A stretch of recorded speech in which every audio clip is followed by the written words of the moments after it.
Or wait, hold on. Welcome to the 50th meeting of the Civil Rights Council. The meeting is being called to order. Rachel Langston, Senior Fair Employment and Housing Counsel, will conduct the roll call. Chair Sandoval, Present. just a moment. Councilmember Brodsky, Present. Councilmember Hong, Present. Councilmember Iglesias, Present. Councilmember Olude, Present. Councilmember Scher, Present. Councilmember Walensky. Present. Great. Welcome everyone, including stakeholders who are attending remotely. This meeting is being webcast live via Zoom video conference, and the video of this meeting will also be available afterwards on the Civil Rights Department website and the Civil Rights Department YouTube channel. Please subscribe. We also have closed captioning available for participants, which you can find at the bottom of the Zoom bar features. If you are having difficulty accessing closed captioning, you can chat with the administrator to resolve the issue. Remember, members of the public joining remotely may have noticed that you're currently muted and your video is disabled at this time. However, please be advised that there will be opportunities for public comments and participation throughout today's meeting as we address each of our agenda items. We have a number of ways for you to provide input and comments. For those who like to provide open public comment, you can send information at the conclusion of this meeting. We kindly request that you limit your comments to 3 minutes. We also know that you can email the council at fehcouncil@dfeh.ca.gov. We will be checking this email account throughout the meeting, and your comments will be read aloud and considered by the council members. Alternatively, you can use the Zoom chat feature to send a message directly to the meeting administrator, who can read your comment out loud. Or if you would like to speak directly rather than through your written text, please click raise hand in Zoom or press *9 if you have called in. If you would like to rename yourself in the Zoom list of participants, you can find yourself on the list and click rename in the list of options next to your name. Department staff members, we would like to acknowledge and thank for participating today. At the outset, include Kevin Kish, the Civil Rights Director, Adam Romero, the Civil Rights Department's Deputy Director, as well as Rachel Langston, Senior Fair Employment and Housing Counsel, and Mario Block, Senior Fair Employment and Housing Counsel. Thank you to all those attending. We look forward to your participation throughout today's meeting. We also have a review of the agenda as the next item on our agenda. Copies of the agenda and meeting materials can be accessed at the council's webpage at the CRD's website or the Civil Rights Department's website. Highlight of today's meeting will include reports from our council members. We also have an opportunity to hear from our colleagues on the Commission on the State of Hate, Russell Roybal and Vice Chair Bambi Saucedo. We will also look at consideration of further modified text of proposed modifications to employment regulations regarding criminal history, as well as consideration of proposed modifications to employment regulations regarding automated decision systems. Council members Tim Iglesias and Helen Hong presented that item, and Julie Walensky will present on the consideration of further modified text to propose modifications to employment regulations regarding criminal history. They can be found in attachments B as well as attachment C. We also would like to have report outs from our subcommittee meetings today. The first order of business will be the approval of the minutes, which is part of attachment A for our December 13, 2022 meeting. Do any council members have comments or edits regarding the minutes from our last meeting?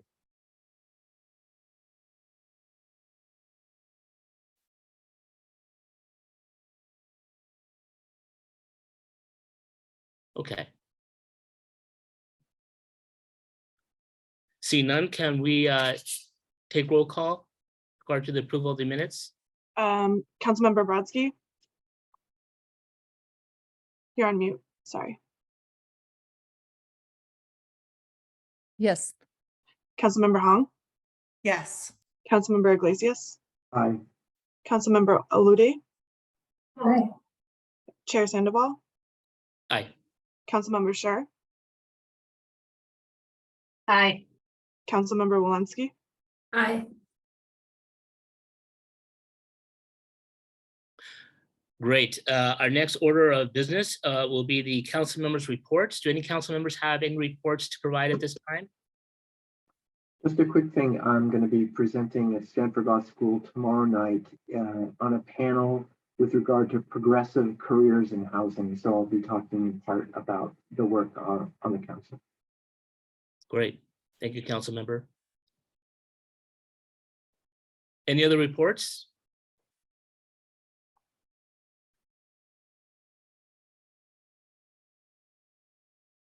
Great. Seeing none, we'll move on to the next item, and we have a Civil Rights Department report. Who will be presenting on behalf of the department? That is me. Thank you, Chair. It's good to see everyone. Thanks everyone for joining us. Just a few updates from the department today. One, the pay data reporting portal is open for this year's pay data reports. So as most of you know, large California employers of 100 or more employees are required to report demographic and pay data to the Civil Rights Department. We're entering our third year of collecting these reports. And the legislature made significant updates to the law in the last legislative session that have now been incorporated into our detailed FAQs and our templates. So we encourage employers to take a look. Some of these updates to the law include requiring employers to file separate reports for workers hired through labor contractors, and also requiring employers to calculate and report mean and median hourly pay rates for employees. So pretty big changes. The portal is up and the due date is May 10th, 2023. I also wanted to highlight for this group that we did file last month the first lawsuit filed by the state to enforce protections for housing choice voucher holders, commonly known as Section 8 voucher holders. As this group knows, voucher holders were added to the source of income protections in the Fair Employment and Housing Act. We've been doing a lot of public outreach. This body promulgated regulations interpreting that statutory change, and we have now filed the first enforcement action in court. And then I wanted to mention two settlements that we announced last week. And one is a pre-litigation settlement on behalf of a restaurant worker who was repeatedly misgendered in the workplace by coworkers. And one of the reasons why I highlight this in this forum is that it was this body's regulations in 2017, led by Councilmember Brodsky and others, that clarified California's legal prohibition on intentional misgendering of employees as a violation of protections based on gender identity and gender expression. The second settlement is a historic one. It is a proposed consent decree filed in Alameda Superior Court to resolve fair housing allegations that a property management company and apartment owners discriminated against families with children at 48 apartment complexes across the Bay Area. This is a government pattern and practice civil rights enforcement case. Challenging restrictive rules that in some cases prohibited children from playing outside at all, or from being unaccompanied at any place at any time in these apartment complexes, rules that affected more than 2,000 families, and calls for a $3 million settlement fund on behalf of those families. So we are looking forward to the court's analysis of that proposed consent decree, and we will provide updates as they come in. That's what I have for today. Thank you. Thank you, Director Kish. Does anybody have any comments? Any council members? Any questions? Thank you very much. Councilmember Scher, go ahead. Yeah, I was just going to say the same thing. Those are great cases. Thank you so much for your good work and for the regulatory work the council did to lay the groundwork for those. So great news. Thank you. Indeed, thank you. Any other comments or questions? Okay, so seeing none, it is my honor to introduce Russell Roybal, who is the chair of the Commission on State of Hate, recently appointed. We had the opportunity, Dale and I had an opportunity to have a meet and greet a few days ago, and I'm very excited about the opportunity to work with you, Commissioner, on issues related to hate incidents and hate violence. So once again, thank you for joining us today to provide us an overview of what the State on Hate Commission is doing, and also for your leadership as chair of the commission. Go ahead. Thank you so much, Chair Sandoval, and to all the council members. It is a pleasure to be with you here today. As Chair Sandoval said, my colleague Bambi Salcedo, who was not able to join us this afternoon, got to meet with Chair Sandoval and Councilmember Brodsky, and we were very excited to be able to do that as our work is new. So thank you, Alec, for running this slideshow today. So the Commission on the State of Hate was established by statute, authored by Assemblymember Bloom, and I know in the last meeting, staff provided you some of that input. And so at our first meeting, I was elected chair. I'm Bambi Salcedo, who is in Los Angeles. I currently live in San Diego, California, but I grew up I was born in Hollywood, grew up in La Puente in the San Gabriel Valley, lived in San Francisco, and just relocated again to San Diego, where I went to school. And our vice chair, Bambi Salcedo, lives and works in the Los Angeles area. Just a little bit about me. I'm the former Chief Advancement Officer at San Francisco AIDS Foundation and the former Deputy Executive Director of the National LGBTQ Task Force. I was appointed by the Rules Committee of the State Senate, and Bambi was appointed by the governor. Next slide, please.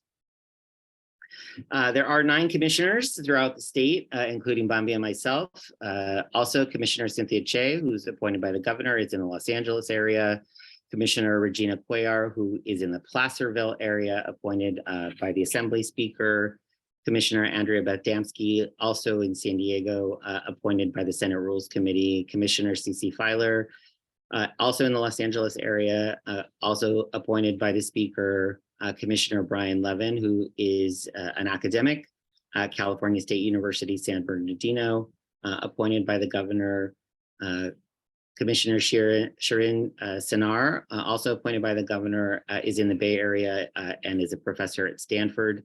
And Commissioner Errol Southers, also appointed by the governor, is at the University of Southern California and also in the Los Angeles area. And then we have 2 ex officio members, Abby Browning from the Governor's Office of Emergency Services and Damon Brown from the Office of the Attorney General.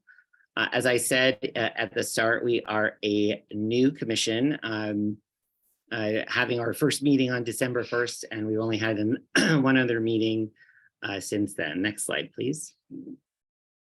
So the mission of the commission, as I think staff reported to you before, was to strengthen California's efforts to stop hate through research, education, and advisement to help communities and government officials monitor, prevent, and respond to hate activity. One of the main charges of the commission is to produce an annual report on the state of hate in California. That report is due every summer around July. One of the things that I think we are finding as the commission has got off the ground is the state has not done this before in this way. And so part of our effort is to really provide some architecture and structure around the activities of the commission, because there is so much data, not only to go through in many different parts of the state, collect that information and to really kind of figure that out. One of the things that the commission right now is discussing is what constitutes a hate incident in the state of California. We have hate crimes that are defined by statute, but there are many there are many incidents of hate that don't either reach the level of criminality or there might be some civic or statute that covers it or a protected class, but it is kind of all over the place. And so part of our initial charge is to really come up with a working definition of what constitutes a hate incident in the state of California, so that we can then make sure that we are collecting the proper amount of data to inform our conversation and inform the work that we're going to be doing. And one of the things that both Bambi and I were excited to talk with Chair Sandoval and Councilmember Brodsky was how the commission and the council can work together on this issue. And I think all of us could agree that unfortunately, the fact that we had to even establish the commission in the first place, it's one thing, but that we want to make sure that our state is using its full resources to combat hate activity in the state. I know staff have done a presentation and will continue to do presentations around California versus hate, the hotline that enables community members to be able to access resources. And that is not just if they are a victim of a hate crime, but if there is a hate incident in their particular community. So it looks like Bambi actually was able to join us. Bambi, so I would love for you to introduce yourself before we talk about the subcommittees. Thank you, Chair Roybal. Greetings, everyone. Bambi Salcedo. I work at the Translatino Coalition, but I do have the privilege to be the vice chair of this commission. And so I just wanted to introduce myself and obviously thank everyone for the invitation to do this presentation, and certainly everyone who is in attendance as well. Thank you, Chair Roybal. Thank you, Commissioner Salcedo. I just want to say that Bambi and I, Commissioner Salcedo and I have actually worked together for many years, which we actually did not know we were appointed separately to the commission. And so it's been great for us to be able to work together on this issue because we are both passionate about our state being a place that is welcoming to all people. And that we're not only looking at, I think the vision that we both have is that this is much more than about enhanced criminal penalties around hate crimes, because we know that those enhanced criminal penalties disproportionately impact Black and Brown people, in particular Black and Brown young men. And so one of the reasons that we are having this conversation about at the commission about what constitutes a hate incident or hate activity in the state is so that we're not just relying on the statutes that talk about enhanced criminal penalties around hate crimes. So it is a meaty issue for us to be able to dig into. Like I said, we are in the process of having that conversation. And I think, as all of the council members know, because of the constraints of how we hold our public meetings, some of our work gets a little bit stymied when we have to do a lot of work in subcommittees and then wait to come back to the full commission to kind of have these conversations and have some agreements as we move forward. But we are definitely committed to doing it and committed to working with all of you. Bambi, can you see the screen? Do you want to go over the subcommittees? The subcommittees? Yeah, Sure. Thank you. Yeah, and thank you again so much for the opportunity to be part of this, such an important discussion. And thank you also, Chair Roybal, for highlighting, the amazing work that we have done over the years, but also, like truly it's an honor that I get to work alongside with you in this commission. So thank you again so much. So can we, the next slide, yes. So as you know, Russ, Chair Roybal mentioned that we have met a couple of different times, and through this process, we have been able to establish several subcommittees that are going to help us to do the work that needs to be done. And I do definitely want to echo what Chair Roybal mentioned in terms of like it's not just about enhancements or specifically about that, but it really is about how are we going to be able to change minds and hearts, but also to have the data and research and the evidence that we need to support really what is happening to all of our communities. And so we have established 6 subcommittees. One is the data and research, and that is led by Commissioners Levin and Commissioner Sinar. We also have a policy subcommittee that provides recommendations, and that is led by Commissioner Choi. And I do also have the privilege to be working along Commissioner Choi to ensure that we also provide robust recommendations and policy recommendations. We also have a subcommittee on recommendations for law enforcement, and that subcommittee is led by Commissioners Dumsky and Commissioner Southers. We also have another subcommittee because for us it's important that we gather information from the community directly so that we are able to do the work that our community wants us to do across California. And we have a communities forum subcommittee, and that is led by Commissioner Cuellar and Commissioner Feller. Obviously, to do the work, it's important that we implement best practices and solutions, from other jurisdictions. And so we have established a best practices and solutions from other jurisdictions, and that is led by Commissioner Choi and Commissioner Cuellar. And obviously, funding is important to continue to do the work that needs to happen, obviously to have the resources allocated that need to be allocated for all of us to do the work that needs to happen. And we have established a funding subcommittee, and that is led by our chair, Roybal, and myself. And so, as this is a newly established commission, but all the subcommittees are in the listening information gathering stages at this point. And certainly, we're working hard to make sure that, as Chair Roybal mentioned, that we have a report that we can obviously provide to all of us. And we continue to,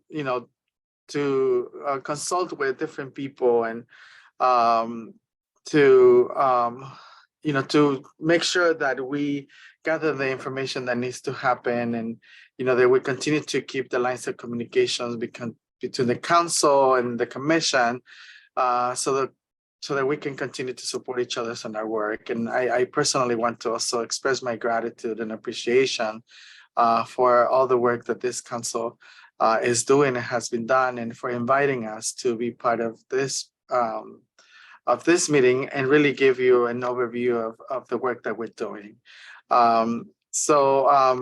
Chair Roybal, I'm going to turn it over to you so that you can, just, I guess, lead us to the next session, to the next Sure. slide. Thank you, Vice Chair Salcedo. So I just want to close, and then we'll talk about how to get in contact, et cetera, and see if there are any questions from council members. I think our vision for the continuing work of the commission is to really build quality and effective partnerships with community-based organizations who are doing a lot of this work throughout our amazing state. And so, one of the things that we want to make sure that we are doing is building those partnerships.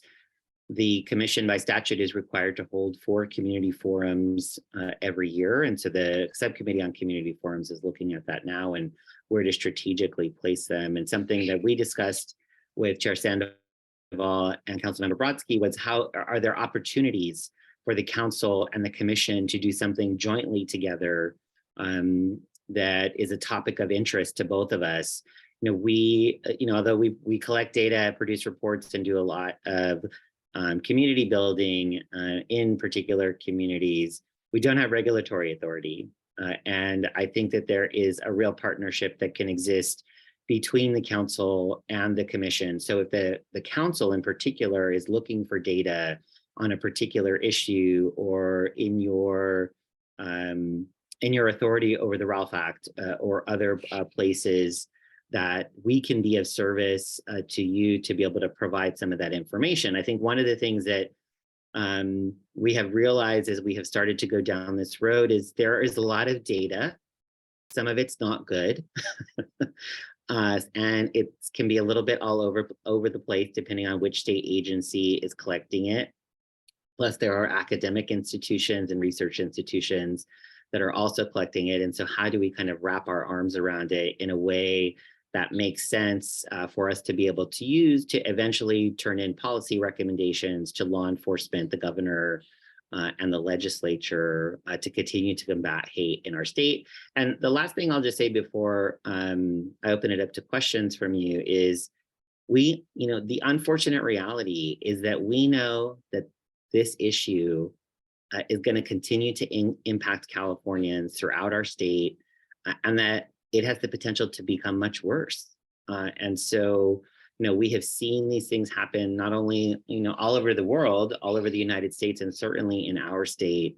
And so we want to make sure that we are providing the resources necessary to the communities like California versus Hate, and continuing to build out and expand those and work in partnership with you to get you what you need and for us to be able to partner together on this mission to end hate as we know it in our great state. So the last slide is just a way to get a hold of us. And we encourage all of you and invite you to join our listserv, to come to our meetings.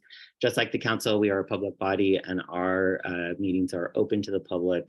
And then if you want to email anything to us or provide us any information. In particular, one of the things that we are looking for now is where should the commission, if there are community events in your communities, or conferences or other types of activities where you feel like these issues will be addressed, if you want to send those to us, we would love to add them to kind of our running list as we continue to compile that information to aid in our own work.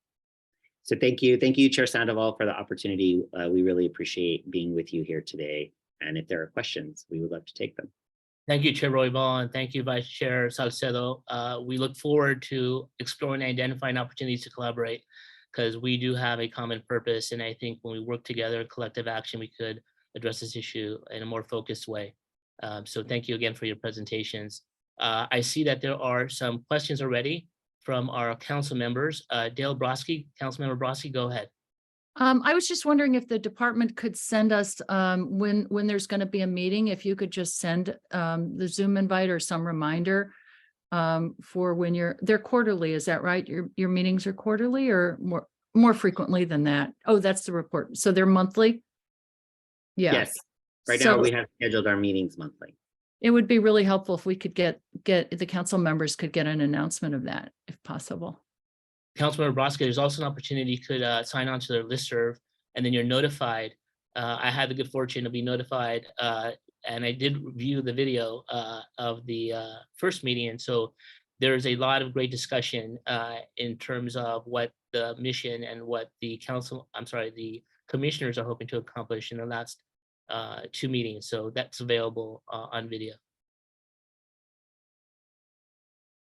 Any other questions? I can't see all the council members because of the shared screen, but let me scroll up.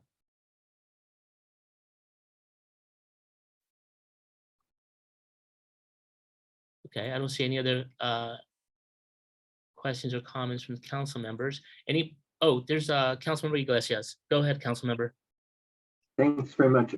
So yes, this is wonderful. Really appreciate the commissioners presenting to us and sharing their work.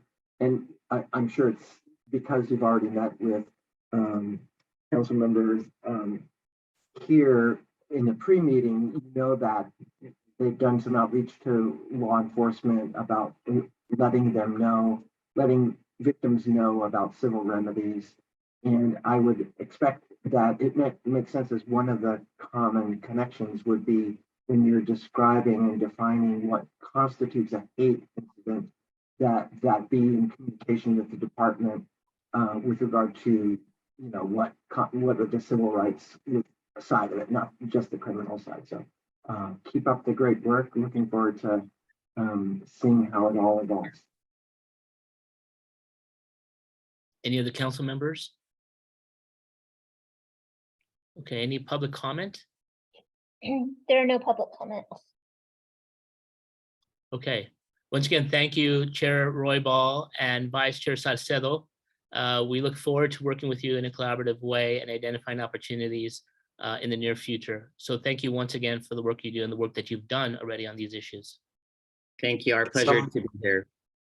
Thank you so much for the opportunity. Thank you. Okay, so the next item on the agenda is consideration of further modified text of proposed modifications to employment regulations regarding criminal history. And I'm turning this over to our colleague, Councilmember Julie Walensky. Thank you. Good afternoon, everybody. Before I dive into the draft that's attachment B that Rachel Langston will be sharing, before we get there, I just want to provide a quick update of where we are in the rulemaking process here. So after the notice of proposed rulemaking, we had a 45-day comment period and then a 15-day comment period. And attachment B shows all the prior proposed modifications and new proposed modifications for a second 15-day comment period. Chair Sandoval and I greatly appreciate all the comments from the council members and members of the public at the last council meeting and during the 15-day comment period, which ended in December. We also want to thank the department, especially Rachel Langston and Adam Romero, for their work with our subcommittee throughout this process. We really appreciate their contributions and expertise. Also, at the last council meeting, given the number of comments, we couldn't easily substantively respond to all comments that were raised during the meeting itself, but we have carefully reviewed and considered the comments that were raised both during the council meeting and submitted in writing to date. And where we are today is seeking approval from the council to move this version into another 15-day comment period. So we will, of course, consider any feedback that council members and members of the public have today. But I also want to remind everyone that we're not currently in a formal comment period. So if this version moves into another comment period, we would recommend that community members submit comments in writing then to make sure that your comments become part of the formal rulemaking record. And of course, if the rulemaking continues to move forward and if it ultimately is approved, then the final statement of reasons will address and respond to all the comments in writing. So I just wanted to give an overview of that process because it's complicated and it goes on for a long time. And now I'm going to give an overview of the new proposed changes in response to comments at the last council meeting and that were submitted during the 15-day comment period in December. And so Rachel is sharing her screen and I'll just go through the changes briefly. So in the introduction on page 1, and apologies for any background noise that's coming through for me here, but on page 1 with the introduction, at the last council meeting, a council member had raised whether the introduction should be a separate numbered section. And we've discussed this with the department, and we're proposing in this version to move the language that's in the blue strikeout to a separate subsection because it's a more substantive provision. So that language looks here as if it's gone. It's not, it's just moved to later in the regulation. And with input from the department, we decided not to propose that the introduction become numbered A because that would create a significant administrative burden to rename every subsection that follows at this point in the process, which would make the final statement of reasons hard to follow. So the language that is shown in blue is moved to what would now be subsection H at the end. And we've proposed putting it there because it would require renaming only the 2 subsections that follow. So this isn't a substantive change, it's just moving it. And we've also considered comments about moving the definitions to the beginning. We acknowledge that that's typical, but given the structure of this particular regulation, we think they fit better at the end here. So that's the first page. And then subsection A on pages 1 and 2, we didn't propose any substantive changes. In A6 on page 2, we proposed a change for clarity because the either or construction was confusing. So we just proposed a change to address that in response to comments. Let's go now to the top of page 5. It's subsection C1BI right there. Thank you, Rachel. And in these subsections about disability and also domestic violence and sexual assault, we proposed edits here into the parallel section, which follows its C2DI for consistency. And so we wanted the two provisions to track each other. And where one provision seemed to have a broader construction, we adopted that construction in both places. So what you're seeing now is kind of a combination of those provisions as they appeared in both places that are now consistent. Do you want questions now, Julie, or later? I have a question about this particular new language. Sure. Why don't I had another thing to add about that information, about that change, and then we're happy to hear the question.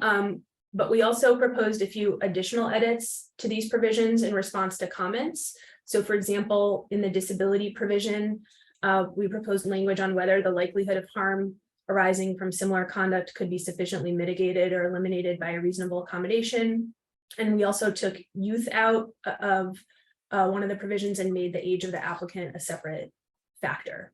Dale, did you want to raise a question here? Yeah, I'm a little concerned about the word eliminated in that per section and then as it's used later, because medications can be mitigating factors, but in disability law, but the disability still remains. And I'm worried that by having the word eliminated in there, that kind of could be confusing and inconsistent with other laws. So my suggestion would be just to eliminate that and just leave the word mitigated. Okay. And it appears there, and then it's at page 6 as I found it again. I found 2 instances. Maybe it's used another time that I missed, but at least in those 2 places.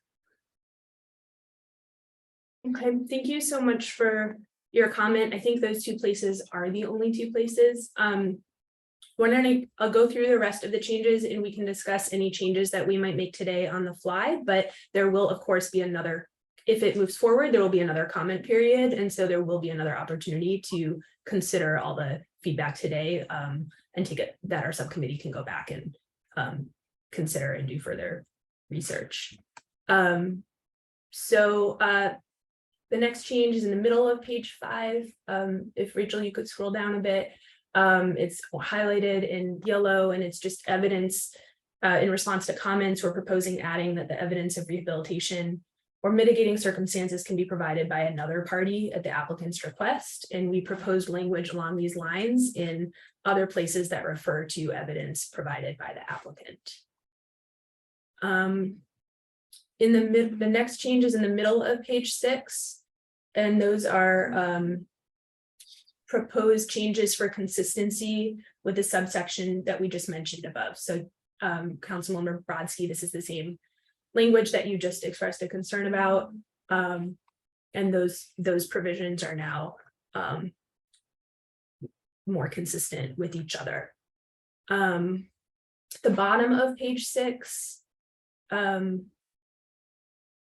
we propose changing disability or disabilities to singular, not to be more restrictive, but just because the construction of the singular should be read to include the plural. So we don't think it's ruling anything out there. Then on the middle of page 7, which in response to comments in the list of prohibitions on employers, we added some language on not requiring production of medical records or disclosure of a diagnosis, in addition to the language that was already proposed about the existence of a disability. And next, on the bottom of page 10, is a new subsection H. That is the language that was moved in its entirety from the introduction. And we just wanted to have a separate section there because it's more substantive. And then finally on page 11 in J on applicant in response to comments. We propose adding language that would cover existing employees who are subject to review and consideration of other criminal history because of a change in ownership, management, policy, or practice. So I'll stop here. Chair Sandoval, is there anything you wanted to add on this? Nothing to add. Thank you, council member. Do we have any questions from other council members? Councilmember Iglesias, I see your hand raised. Go ahead. Yes, I think this is a great job. I just have one question. Back on page 6, under the types of mitigation evidence, I guess, I don't know, subsection or whatever, 9, Roman numeral 9, just a little bit down. Yeah, Roman numeral 9, the fact that the applicant is seeking employment, that's still a little bit unclear to me why or how that is relevant to mitigation.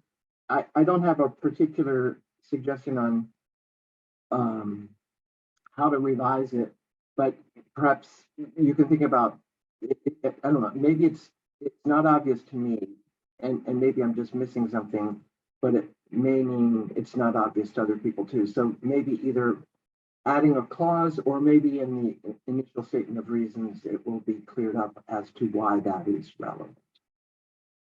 Thank you for raising that. And I can respond now if you want, because this is something that you had also raised at the last council meeting, and we weren't able to adequately address all of the comments in real time. But I think our intention there, and this came from in response to comments, is that simply the fact that the person is seeking employment is in itself could be evidence of rehabilitation. And so just the fact of applying for that job is something the employer can consider as evidence of rehabilitation, along with other activities that a person would be engaged in. And so it's not meant to be kind of relative to past efforts or anything else, but more just the fact of applying for the job. Right. Okay, thank you. Any other council members have questions? Okay, Councilmember Sure, go ahead. Thank you. You're on mute, Councilmember. Yeah, in terms of Council Member Brodsky's comment on Roman numeral 6, I do think it is possible that harm arising from conduct could be eliminated by reasonable accommodation.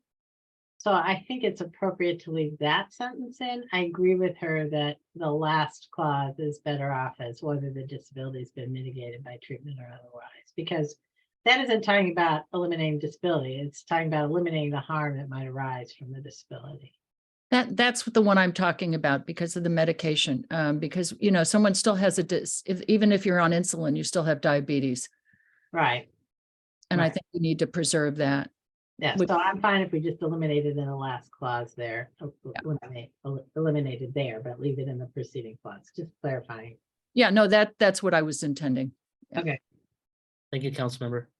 Council members. Any other questions or comments from the council members?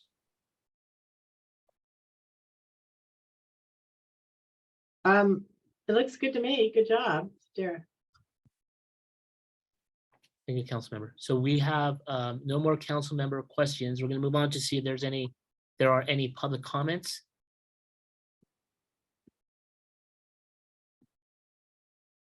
None over email.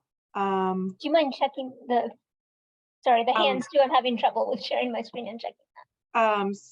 We have a comment from Sandra Johnson. Rachel, can you unmute?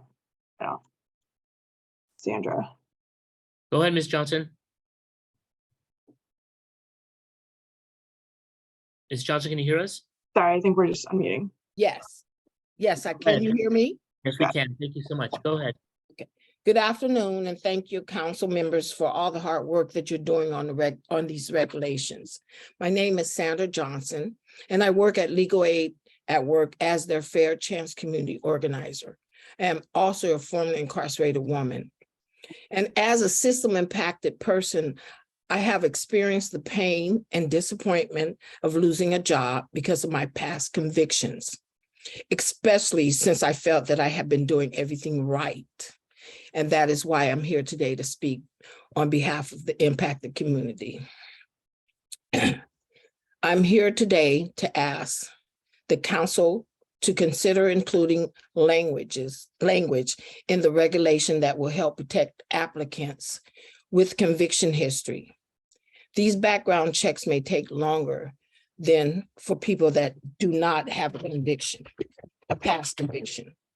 For instance, when a person with a conviction are going through all the steps to apply for a job, interviewing, sometimes even twice, getting a job offer, getting fingerprinted, you really feel like you're done with the stressful process that then to lose the offer because of delay in getting the results of a background check that we have no control over. That is not giving people a fair chance in hiring process. Folks with a conviction history that is trying to work in order to care for their families are trying to move away from their past and become law-abiding taxpaying citizens. For example, for folks that has records, it can take up to 2 months after fingerprinting for the background results to be sent from the Department of Justice to the Department of Social Services. This is much longer than it takes for individuals with no record. It is also true that if you have older convictions, the background check can take even longer.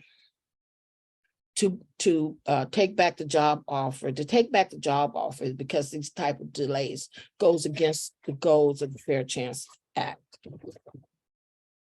In order to avoid this situation, we ask council to make it so that any employer denying the applicant the employment position they were conditionally offered due to a delay in receiving a background check will be found to have revoked the job offer based solely or in part on the applicant's conviction history. We ask the council to include this language in section C1. And I just want to thank you for the opportunity to speak today. This is a very important issue to me. Thank you, Ms. Johnson. Any other public comment? We do have one other public comment from Braden Litzinger, and you are unmuted, Braden. Go ahead. Good afternoon.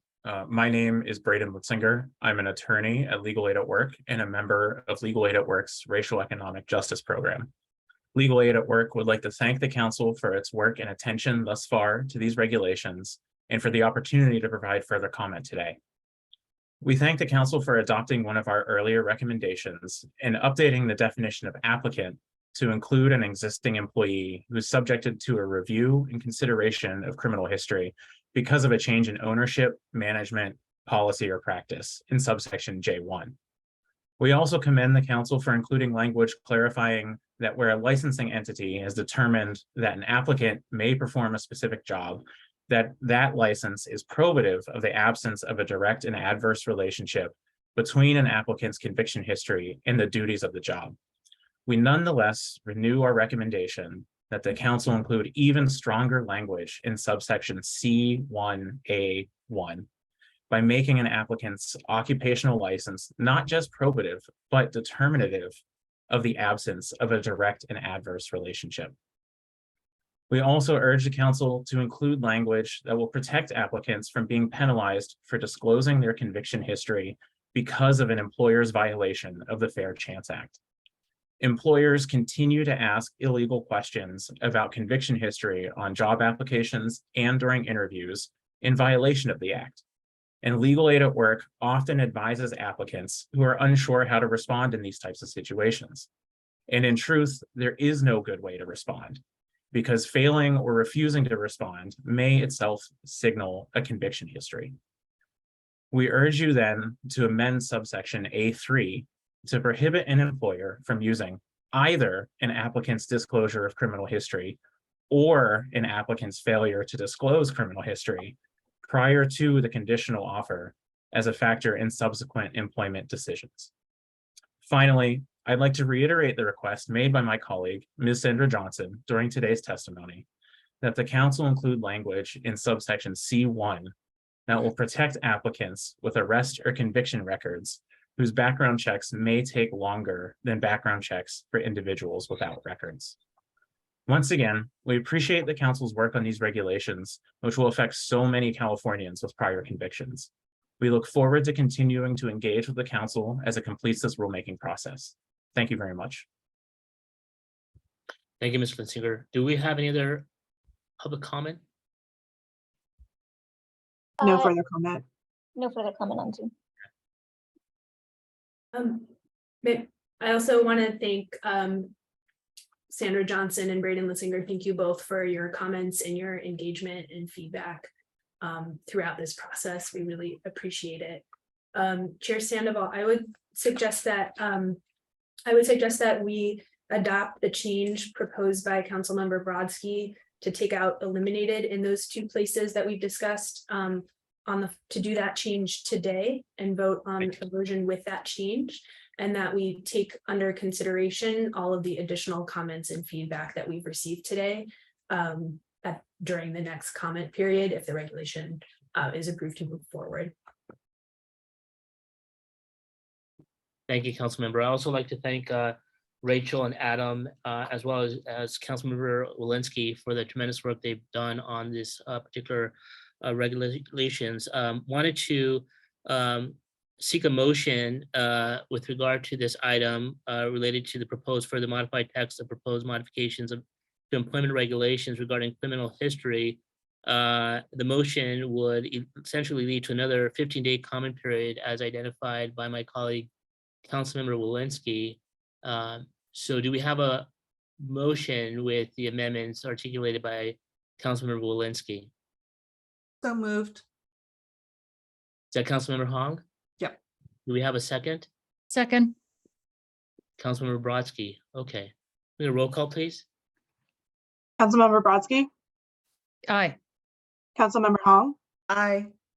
Councilmember Iglesias, Aye. Councilmember Alude, Aye. Chair Sandoval. Aye. Councilmember Scher, Aye. Councilmember Walensky. Aye. Great.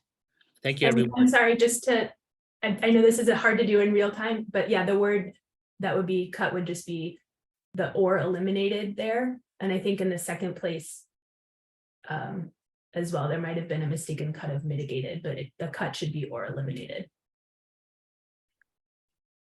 Just for clarification, I think Councilmember Scher mentioned that it was acceptable to include or leave in with regard to the first clause, but not in the second. Is that right, Yeah. Councilmember? That's my view of it. Yeah, the first, yes, for both of these sections, the first clause is fine. It was only that last clause that was being changed. Thank you for that clarification, Councilmember. Thank you. All right, so next item on the agenda, we have consideration of proposed modifications to employment regulations regarding automated decision systems with Councilmember Kim Iglesias and Helen Hong. Morning or good afternoon, everybody. So today, Councilmember Hong and I are introducing a revised version of the proposed regulations with the request that the council move them into rulemaking. First, I want to thank my fellow Councilmember Helen Hong and also DFH staff, Rachel Langston and Adam Romero, for their incredible assistance in developing these proposed regulations. Second, here's a reminder of where we are in the process. So in 2020, this council established the subcommittee to consider proposing regulations because of the demonstrated potential for artificial intelligence to unlawfully discriminate in at least the employment and housing context. Then in April 2021, the council had a workshop to hear from experts about the issues. Then in March in 2022, the council had a public workshop to get feedback on an initial draft of proposed regulations. Then in August 22, the council approved a text of proposed regulations to go into rulemaking.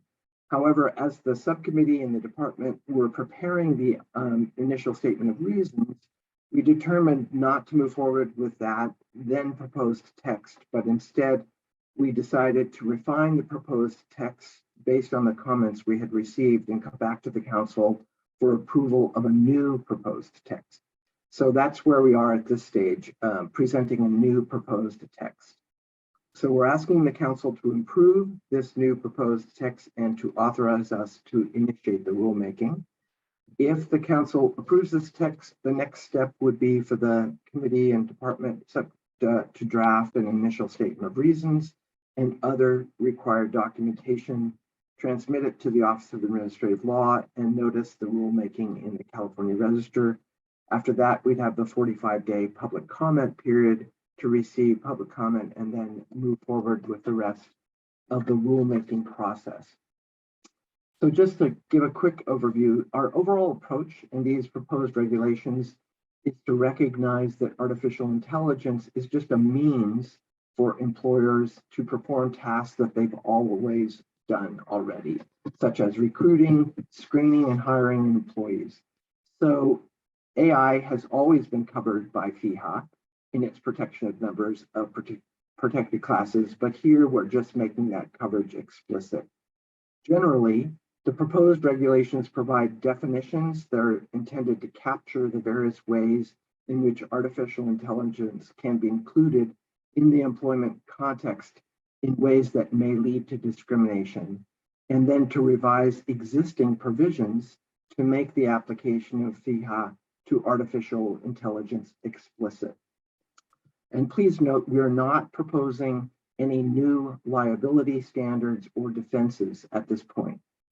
The version of the proposed regulations we're offering today reflects several changes we made in response to comments and suggestions we received from council members and the public in the last public hearing. So I'm now just going to briefly highlight some noteworthy changes from the prior draft. First, we reviewed and revised some definitions, and we structured the definition of automated decision system as its own subsection to add clarity.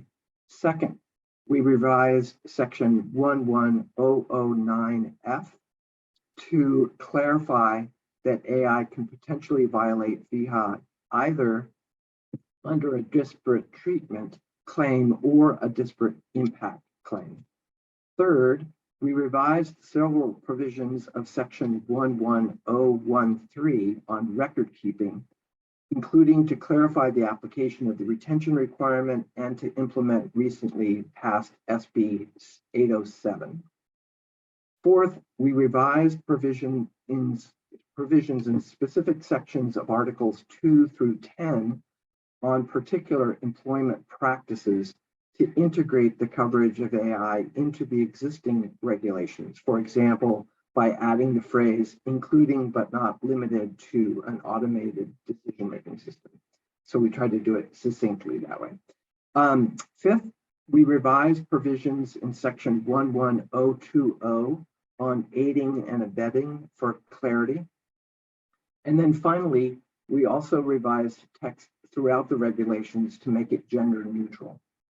So, Council Member Hong, do you have anything to add or about before the introduction before we start taking comments?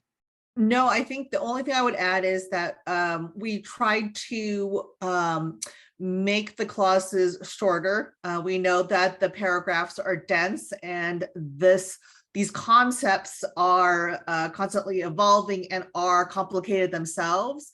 So I know we had several comments in August about the density and length of some of these clauses. So we did the best that we could in order to make that a little bit clearer and shorter throughout. So those were, I think, a lot of some of the stylistic changes, while we kept substantively the issues that Councilmember Iglesias had just covered. But that would be the only thing that I would add to your great presentation. All right, thank you very much. So now we welcome comments and suggestions from council members. Councilmember Brodsky, I see your hands up. Yes, yes. I just had, first of all, I wanted to say it's much more readable. And I'm still continuing to learn a lot from reading the various drafts of this. It's really very interesting. But kind of along those lines on page 14, you said the use of AI does not constitute an individualized assessment. I really like that. I thought saying that explicitly was really, really good.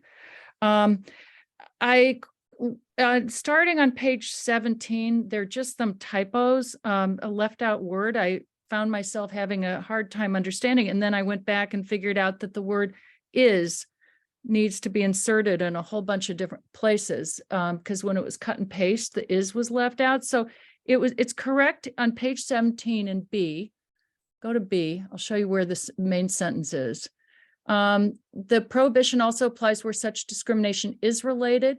Now go down to C and the word is left out. The prohibition also appears where such discrimination related to, and I couldn't understand that sentence I'll tell you all the places where is needs to be inserted. And these are just simple changes that I think could be made today. So it's in C, it was in F3, G, H, and K. And then, because it's just, those are just the same wording to make for consistency, but is needs to be added to each sentence. And then starting at page 19, I do have a question that is kind of semi-stylistic, but semi-not, semi-substantive. You said as a defense, the employer can show, and that's repeated several more places. I don't know that it's can show, or wouldn't it be better to say may be able to show? Because can show implies that each time an employer could show that, and that's not really accurate. But they may be able to. So I would suggest doing as a very quick change, changing can to may be able to. It's on page 19. And then it's on page 20 at B4, page F, and then 1103 8B on page 20, on page 21. Oh no, 21J is okay. It has the is in it. On page 23, and then page 25 and 26 B1. It's at the end of this. So I would just suggesting that. And then I had one other question that I wanted to pose, but I can't decide if it's, well, I'll leave it up to you. So you got all those are just, and I don't know whether the council will want to change that or whether you'll want to change it or not, but it is something that I think bears looking at more closely. The only other thought I had is at page 16. You say that it's in B, page 16. Let me just pull it up on my thing here. You say that the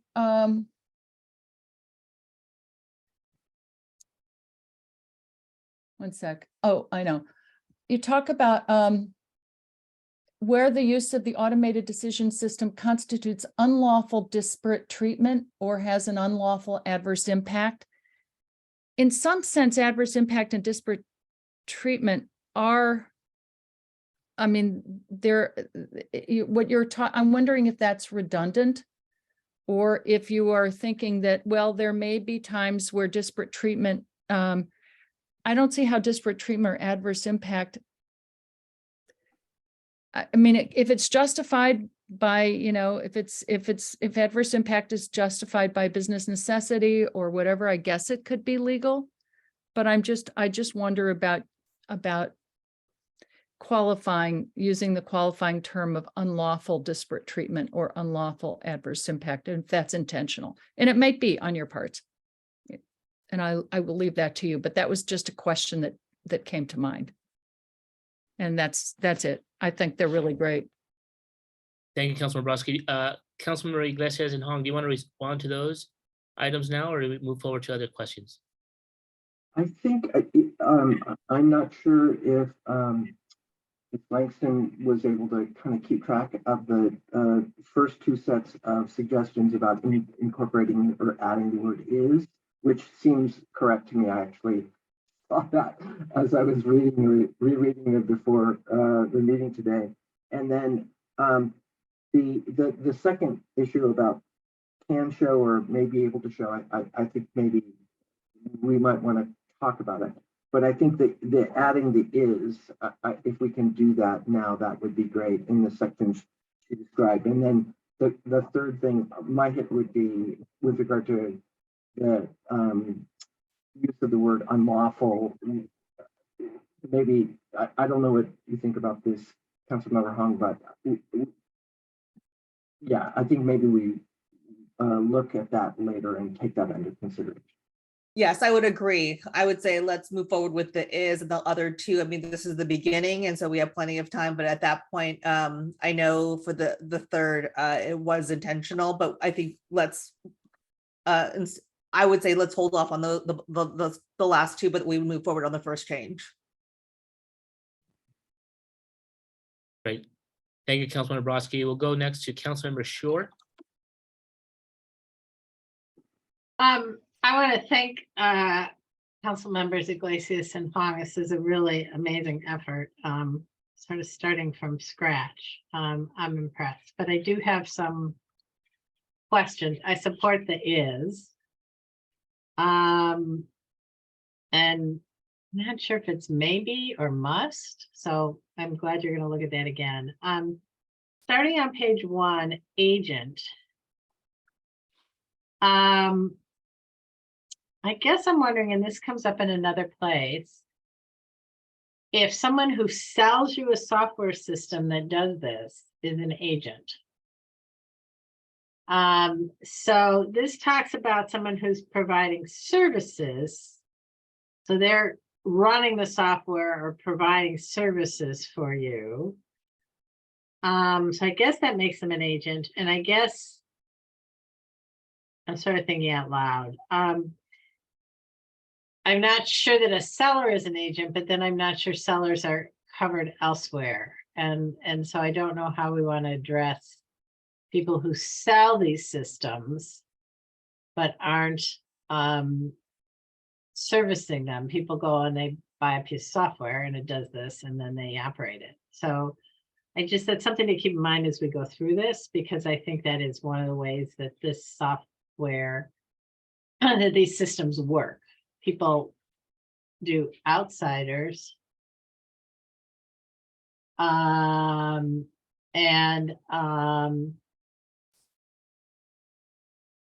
You know, some people provide services and other people sell you things. On page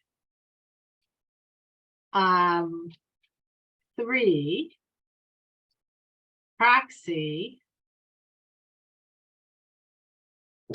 I agree that we need this definition. I think it's generally good. When I think of correlations, I think of sort of a mathematical formula. It's like a statistically significant correlation or a not statistically significant correlation. So I don't know if that's the right term there, just something to think about.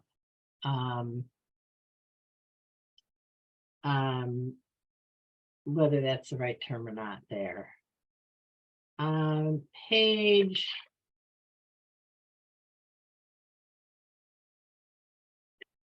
6 and 7. So this is again where we get into the issue of sales. So subsection C on page 6, preservation of records.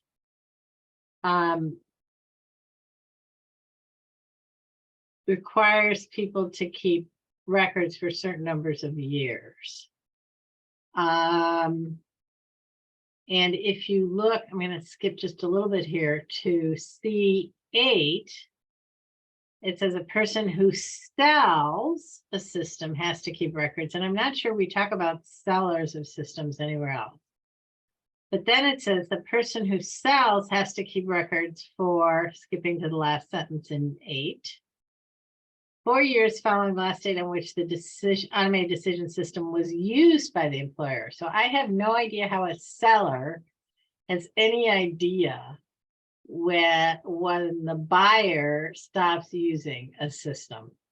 And I just don't know that that's a workable proposal, as opposed to someone who's providing a service, as opposed to selling you software that provides these automated decision-making function.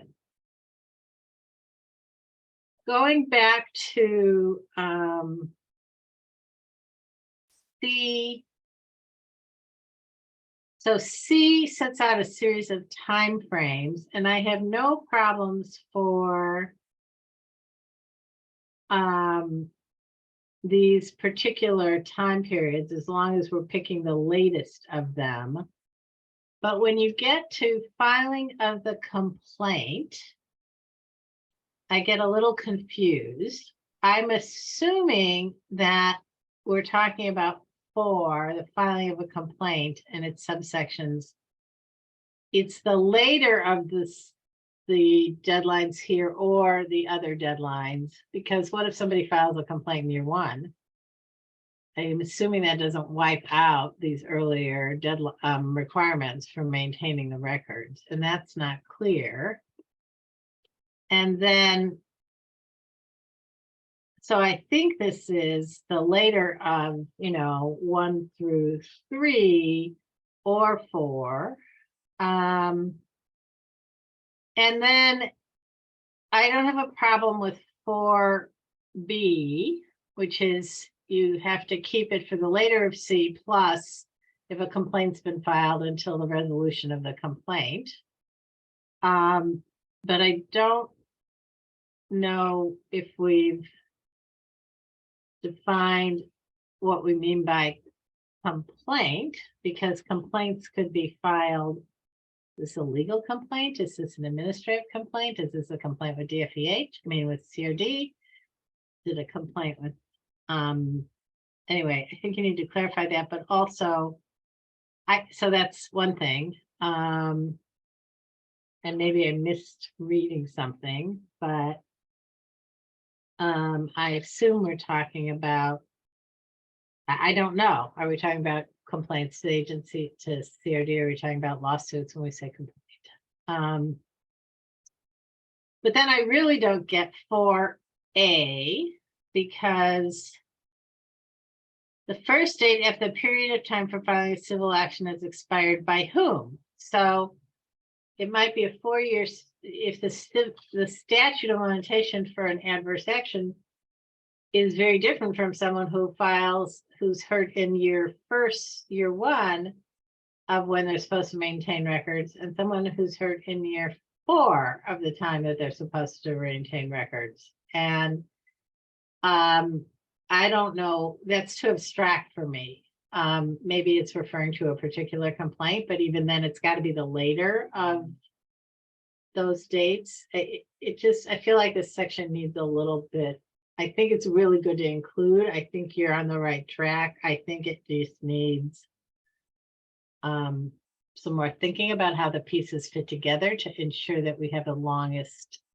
that we're not cutting off some of the statute of limitations with inadvertent language in other sections, and that we're clear about where we're talking about filing complaints. And then going on to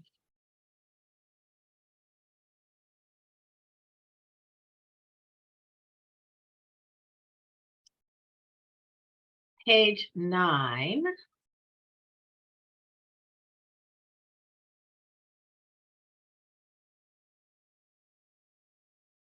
So we're talking about applications and pre-employment inquiries. And this is a very broad statement in C5. The use of an automated decision maker system that measures these things may constitute unlawful disparate treatment or adverse impact. I'm kind of a little puzzled by putting that there. I guess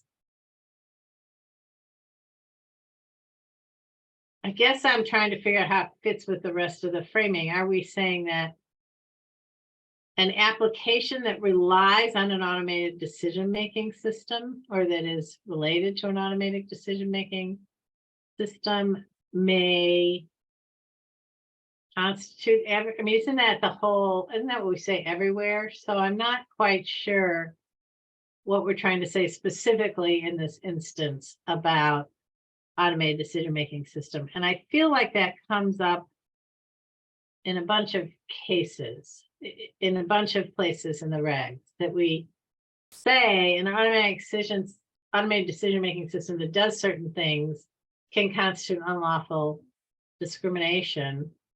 But we don't, it's, to me, the link to the other language isn't clear. So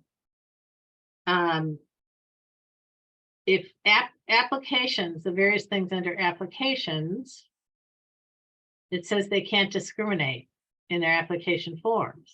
And it says they can't code things in a way that's bad, and they can't use online application that that ranks them on their schedule. So wouldn't the language be somewhat similar here, that application processes that utilize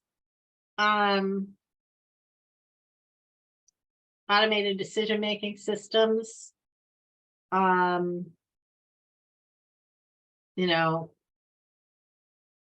may not use them in a way that results in unlawful disparate treatment or adverse impact? I'm just feeling a little bit like we've got a lengthy description again of what an example of automated decision-making without really tying it to the text context.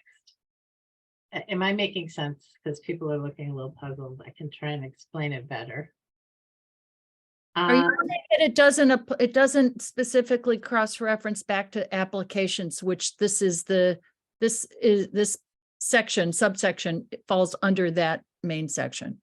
Right. And I feel like this happens in a number of places going forward, where it is important to insert the word is, but you also need to tie the description to whatever it is you're talking about in the context of the paragraph. So another example for me. Do you want me to respond? Sure. So I think we try to make it, because people oftentimes don't think about how it's being deployed, and it's not an application. It literally is like a gamified, how long is it taking you to fill this application out, right? And so we were trying to use it under the application, that these processes, if it's skill, dexterity, reaction time, that is the example of ADS. Because I think employers may not even know that that process in and of itself may have a discriminatory impact. And so we tried doing that in each of the different sections of interviews, because now these processes are so much different, and they may not even feel like an application process because of the deployment of ADS. And so that's how we try to connect it in terms of our examples, in terms of how the ADS is actually being integrated into today's process.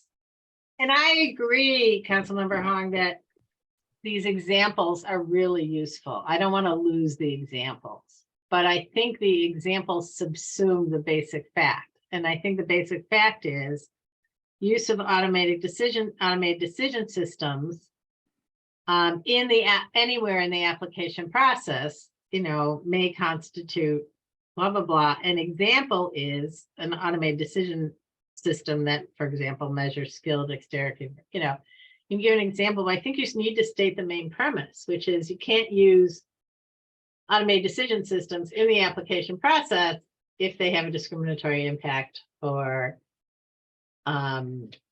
intended to be discriminatory. And I think that's in D, you'd want to say you can't use automated decision systems in the interviewing or screening process, if they have a whatever, and then give an example. I feel like we need to state the premise first. I kept getting lost and felt like I was reading a description again of what an automated decision-making system was. And adding is helped. Let me see if I can find a couple more places where I ran across this. This is just for really clarification. Well,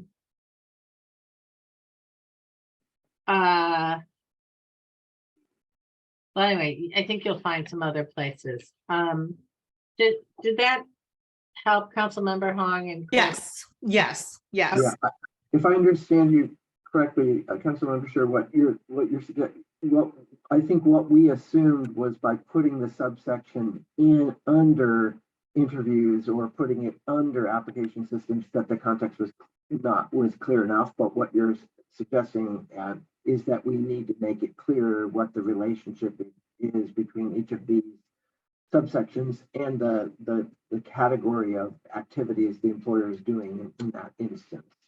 yes, and it's just a sentence, right? It's just, the use of automated decision-making systems in applications or screening or whatever you're talking about. And then, go from there. Turning to page 16. That's the only place I saw in B where it talks about sale, design, development, advertisement, sale, provision, or use. And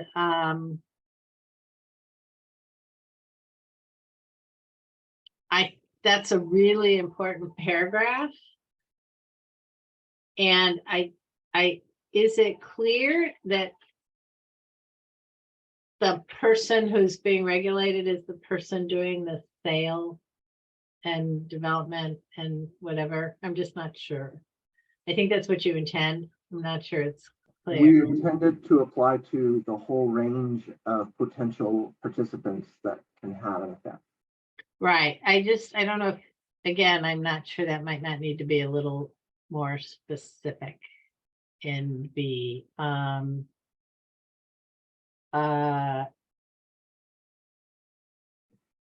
Persons who, sellers or individuals involved in the sale, design, development, or people involved in these processes are liable. I don't know. I mean, I'm just not sure they're picked up clearly here. I think, I'm not sure. Anyway, it's just worth looking at again. And then turning, I don't have a lot more. Page 17.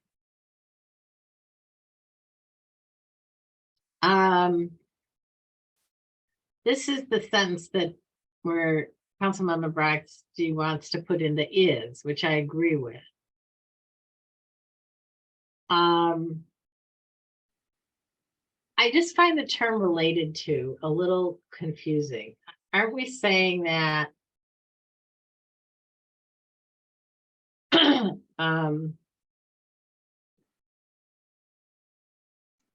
if an automated decision-making system results in or contributes to this, it's also illegal? I don't know. Related seems broader, but it seems a little backwards, right? It's really, we're trying to get at the use of the system, the automatic decision-making system contributes to or causes, or I don't know. I feel like it's again, it feels like not a direct statement about what you're saying. It feels a little, the tense or something seems a little odd to me. Sorry, maybe it's just the way I'm reading it. And then, but that's not, I really want to emphasize, I think you guys did a great job. Anyway, that comment comes up in a couple of different places. And I think that's all I have. So thank you. Thanks very much. We'll take all of that under advisement. Thank you, Councilmember Sure. Councilmember Walensky, you have your hand raised. And thanks, Chair Sandoval, Councilmember Hong and Iglesias. I really appreciate how the draft supplements the existing regs to address the many contexts in which these tools are used, and also tries to future-proof the regs for the evolving tools and uses. So I'm just saying thank you, and I really appreciate what you've done here, and I strongly support moving forward, and I'll probably have more specific comments later in the process. So just want to thank you for this draft, and I also appreciate that you've made the reg gender neutral as well. Thank you. Thank you. Any other comments by council members or questions? Councilmember Sure, did you raise your hand again? Sorry, no. Okay, thank you, Councilmember. All right, do we have any public comments? There are no public comments. Okay, so as Councilmember Iglesias mentioned, this is the commencement of the rulemaking process. And so any motion that is put forward is to start the process, at which point there will be a subsequent 45-day comment period. And so that is where we will, again, as Councilmember Walensky mentioned, we'll have multiple opportunities to weigh in with regard to the language, but wanted to see we have a motion which will, again, start the process and will lead to a 45-day comment period, a hearing, and further comment period. So at this time, I would like to solicit a motion. If that's a direct, So moved. okay, Is it with the change of the is added in? Okay. Yes. That is correct. Yeah, I wanted to clarify that. I would, with the amendment as discussed, and I think the other items will be for further consideration, but not part of this amendment at this time. Was that you, Councilmember Brodsky, who moved? Yes, okay. Yeah, yes. And Councilmember Alude, you seconded? Yes. Okay, roll call, please. Councilmember Brodsky, Aye. Councilmember Hong, Aye. Councilmember Iglesias, aye. Councilmember Alude, Aye. Chair Sandoval. Aye. Councilmember Shar, Aye. Councilmember Walensky. Aye. Great. Thank you again, council members, Iglesias and Hong. We're gonna I move- also, I'm sorry, I just want to recognize and give a special thank you to Rachel Langston, who has been incredible and keeping us on task and just doing just an incredible amount of research to keep up. So I really want to say thank you to Rachel Langston. Yes, we all echo that. Thank you so much, council member. All right, we're moving forward with an update from the Reasonable Accommodations for Associational Disabilities Subcommittee. That's Council Member Dale Brodsky and Adetunji Alude. Go ahead. Yes, thank you, Chair Sandoval. We're awaiting a direction from the administration regarding potential regulation on reasonable accommodations for associational disability. But at our last meeting, the council also authorized us to make changes to the California Family Rights Act, pregnancy disability leave, and regarding bereavement leave. So we are begun that process and does something to report and provide for the council next meeting. Thank you, council member. Do we have any questions or discussion items from fellow council members? Okay, seeing none, we're going to move forward to public comment. Any public comment? No public comment.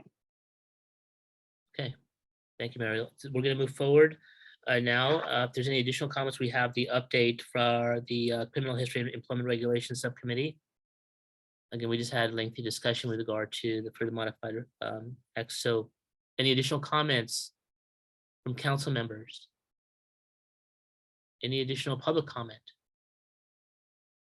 No public comment. Okay, so we're moving forward to the next item on the agenda, which is an update from Government Code Section 11135 Regulations Subcommittee. We have council members Dale Brodsky and Dara Shore. Hi, well, Councilman Brodsky and I and the department, I'm very happy to announce that the Government Code Section 11135 regulations prohibiting discrimination by state-funded agencies and state agencies is, after I believe almost 5 years, out for public comment and moving forward in the regulatory process. This is a long-awaited set of updates to a set of regulations that had not been modified in, I don't know, close to 30 years, despite significant statutory changes. So we are very happy that this is moving forward. The 45-day, the notice was published on the 10th. The 45-day comment period runs to 5 p.m. on April 3rd. And the public hearing on these will be at the next council meeting, starting at 12 p.m. on April 3rd. And the regulations and the notices and the text of the proposed regulations and the initial statement of reasons are all available on the department's website, on the council page. So we strongly encourage public comment. This is a pretty significant rewrite, and we had a lot of informational hearings and worked very hard to do it comprehensively, but I'm sure we missed a few things. So we're really looking forward to hearing from the public to get this right. Thank you. Thank you, Councilmember Shore.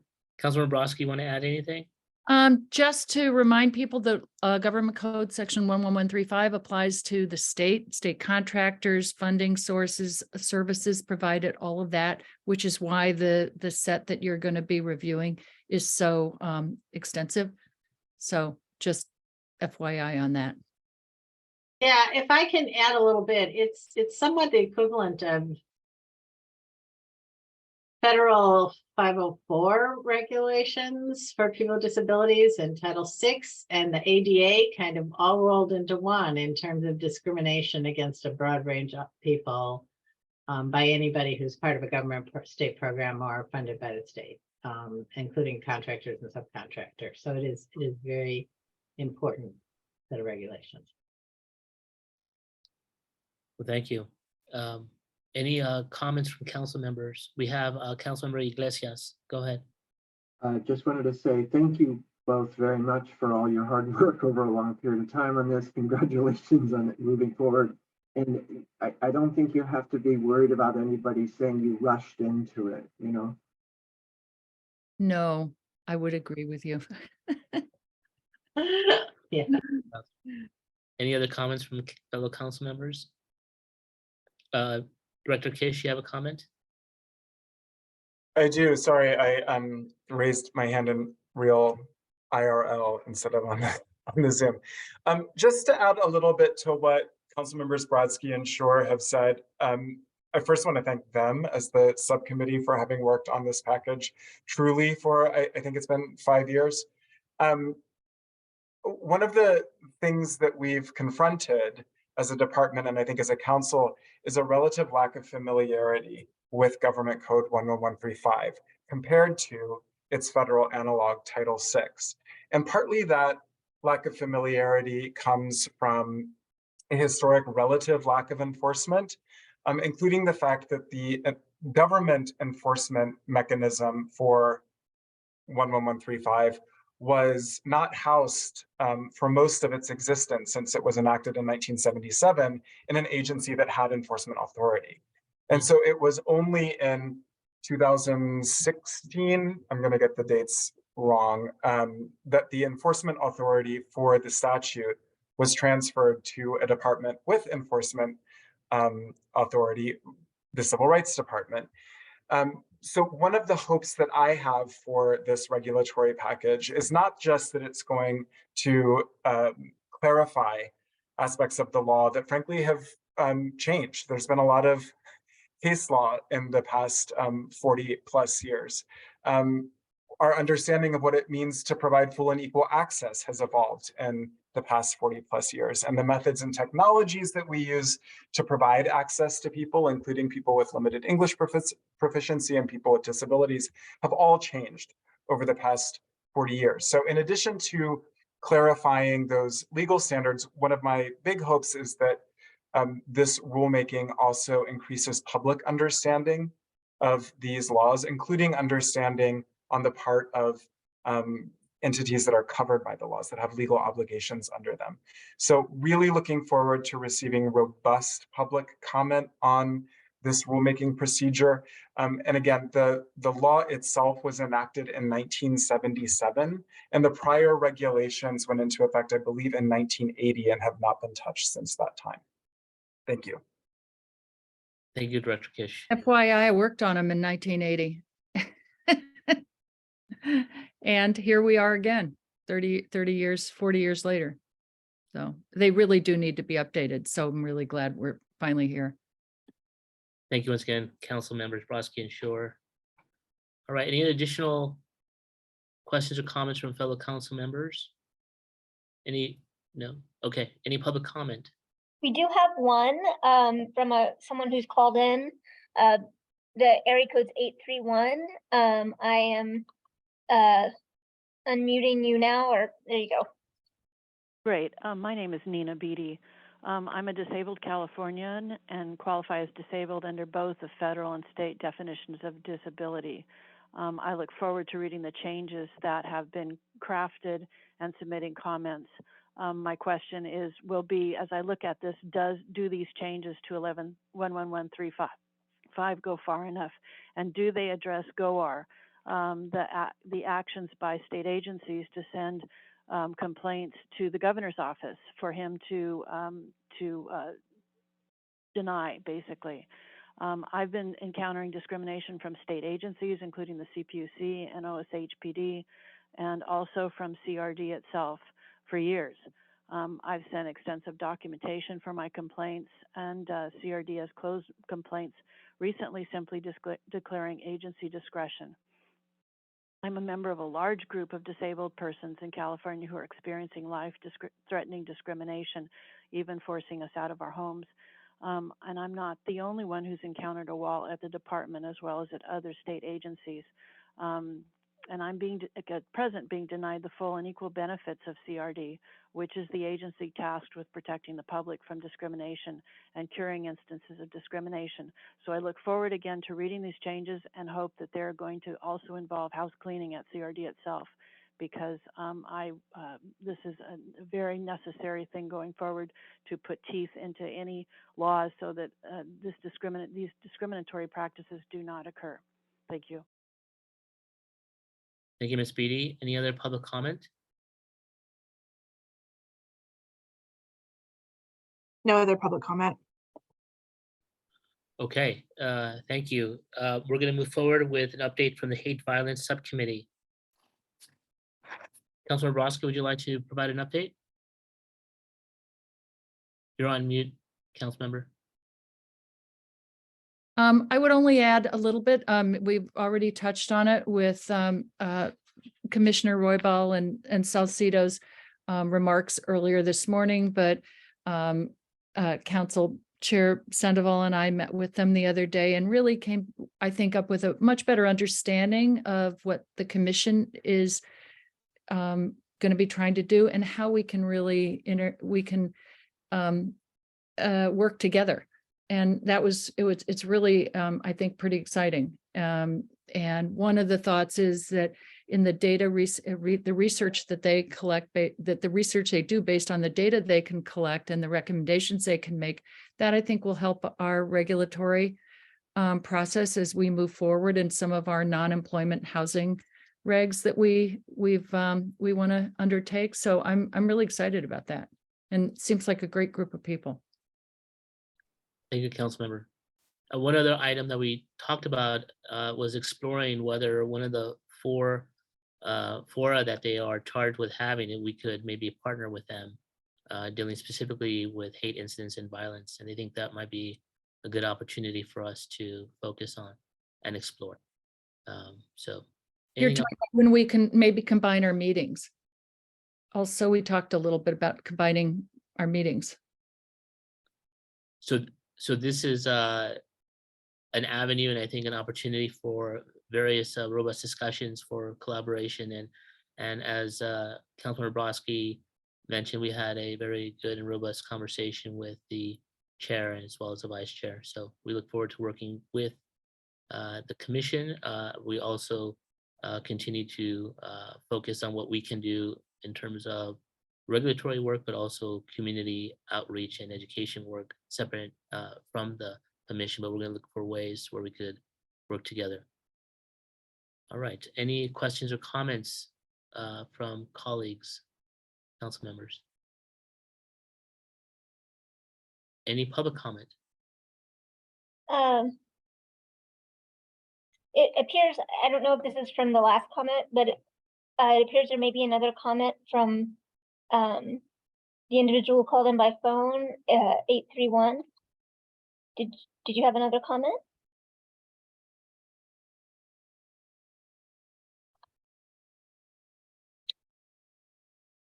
Okay, it appears not, perhaps. No? Okay. All right, so let's move on to our next item, which is the update from Algorithms and Bias Hearing Subcommittee. We already addressed the item at length, but if there's anything else to add by the council members or fellow council members? Don't have any more to add. Okay, any public comment on this item? No public comment. Thanks, Mario. Okay, so we're gonna move forward to the next item, which is an update from the Housing Regulations Review Subcommittee, council members Schur and Iglesias. Great, thank you. We also have some good news, which is the proposed regulations are now in a public comment period. The council, so if you remember, these are cleanup regs to revise some prior housing regulations that the council worked on.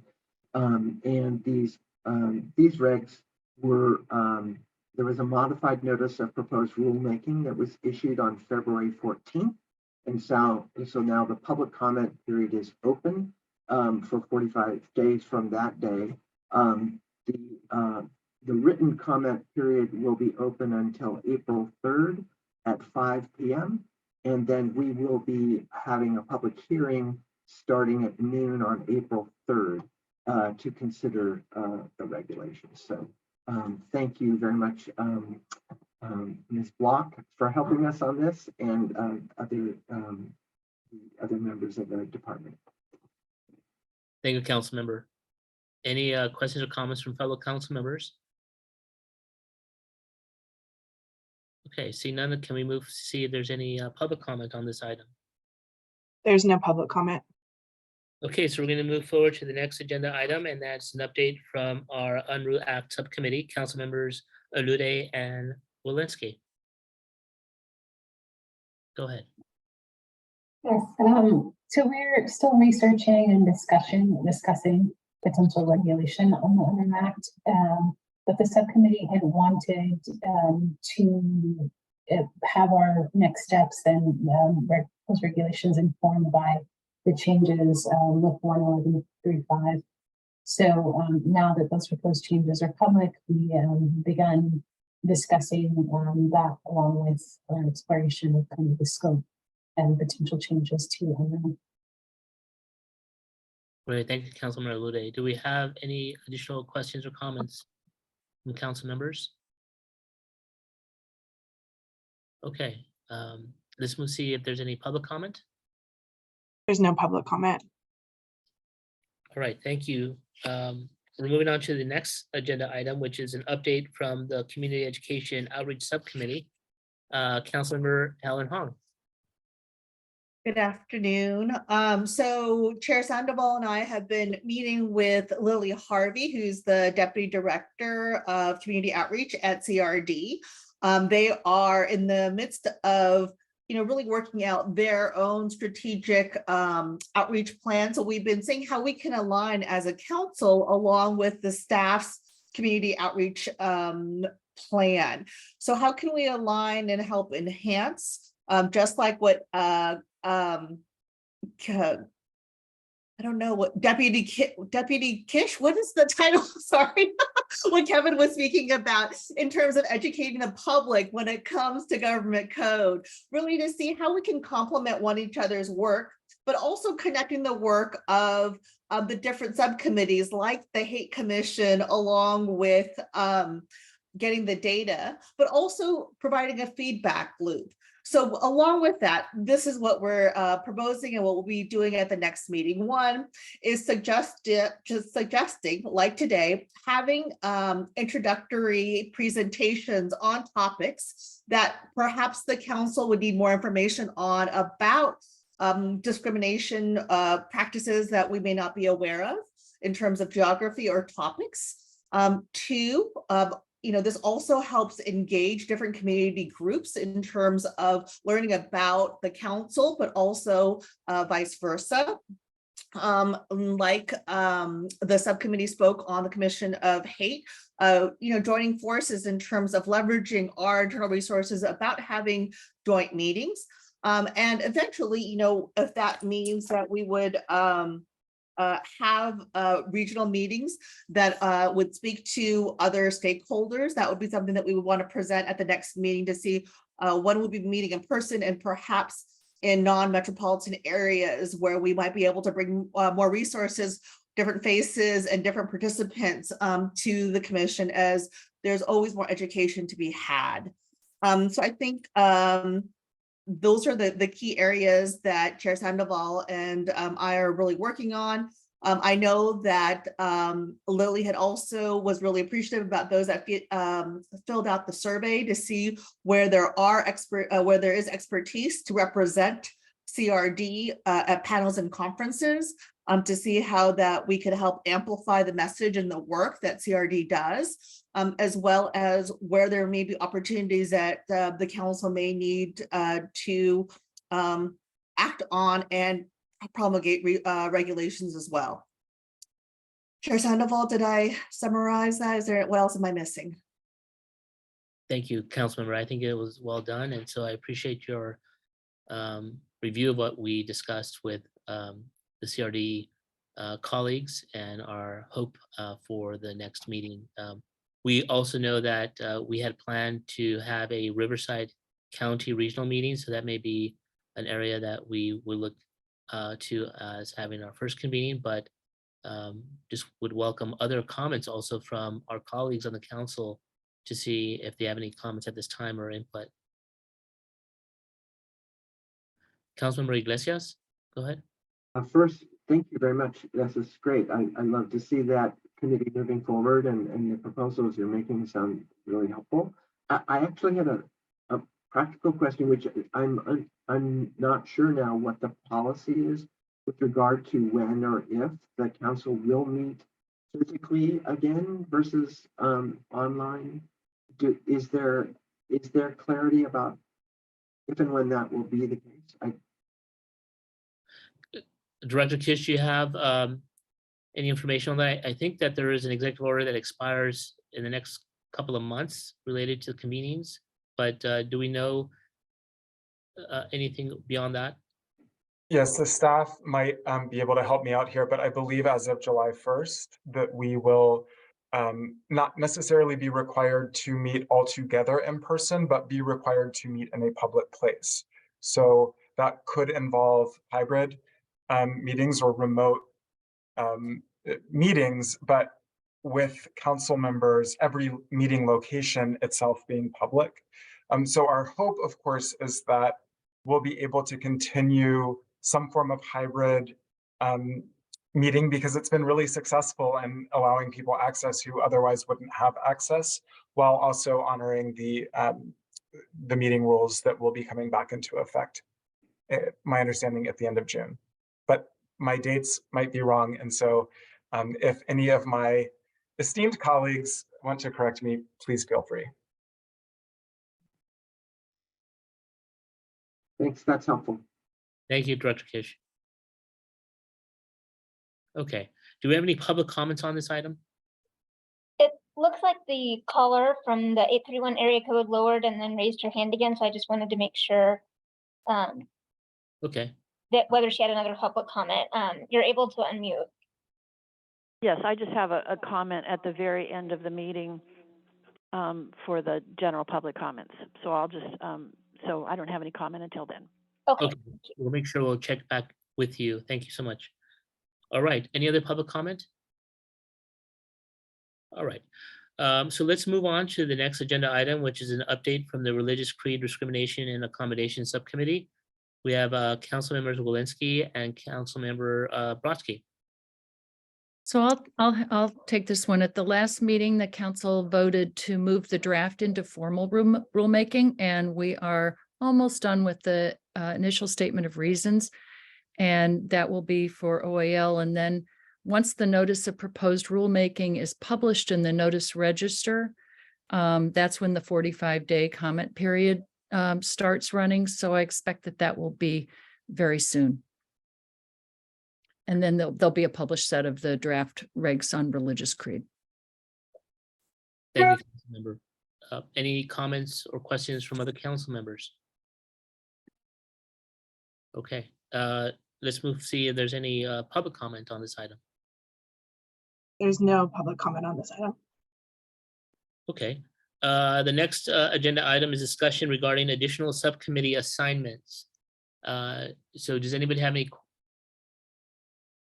Councilmember Brodsky, I see your hand is raised. When Councilmember Aludi and I were talking about, our subcommittee that's been working on the associational disability accommodations and looking at the other sections to add. And it occurred to me that there is a section after I'm not being very clear here. When I looked at the 11135 draft again, I noticed that we had we defined race and for purposes of 11135, but it is not defined in the general regulations, our employment regulations. And so I was thinking that my question for the council is and for the department is, would it be appropriate to give that, assign that task to as an existing subcommittee, and if so, which one? And how I kind of got this backwards. But would council members Aludes in my subcommittee be appropriate committee to do that, or some other committee, or maybe not? But it did occur to me that it's a little odd that there should be a definition of race in 11135, but not in our general employment regs, which is reserved. There's nothing in those regs. It's just a reserved Article 3. So that's for, maybe I'm throwing that out for discussion. Does anybody have feedback with regard to that inquiry?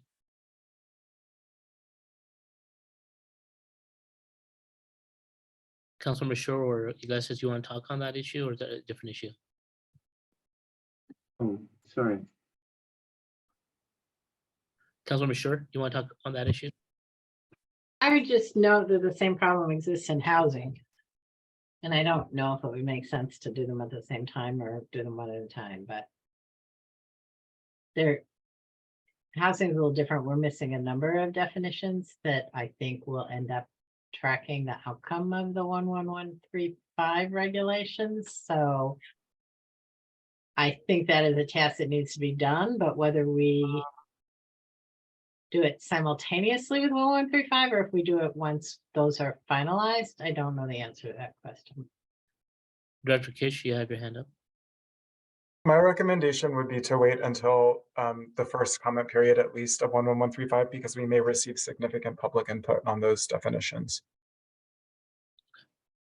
I think that's a good idea to wait, but I do think that we need to be cognizant of that, because those sections do need to be, I think, they do need to be expanded on, especially where they're reserved and there's nothing at all, no guidance at all.